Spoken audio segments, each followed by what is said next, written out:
Welcome to PrintGizmo tutorial series. In this video, we're going to be talking about purchase orders and the creation of those purchase orders for vendors, printers, or even possibly customers. Let's get started. From our dashboard, we're going to go to Orders, Active Orders, and we'll look at the first order here. This works with your workflow, so we go to Actions, Assign Job, and we now see that we have a Create Purchase Order button here. We'll click that button, click OK to create and attach a purchase order to this job. Click OK. We are now presented with the Create Purchase Order screen. Here we can place in our purchase order number, which we see is not on this particular purchase order at this time.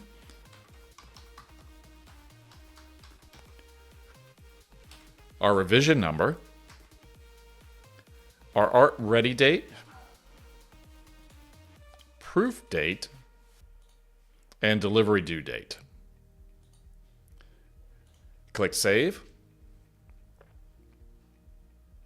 We can now see that our purchase number has been added to the actual purchase order. We'll review to ensure that all information is correct. Now we can go back to this particular order itself.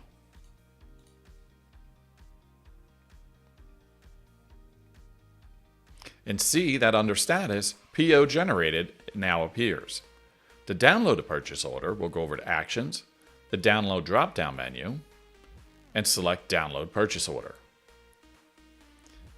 Let's take a look at this from a different angle.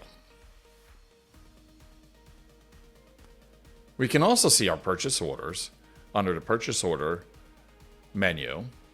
Here we see the purchase order for the particular production order number that we just created. Under the Action menu, we'll select Download. We can also assign a job from here. We can edit and delete. Additionally, we can create the purchase order directly from here if you are aware of or know your production order number. That is it on creating purchase orders. If you have any questions, please feel free to contact our support gurus. Have a fantastic day, and thank you for watching.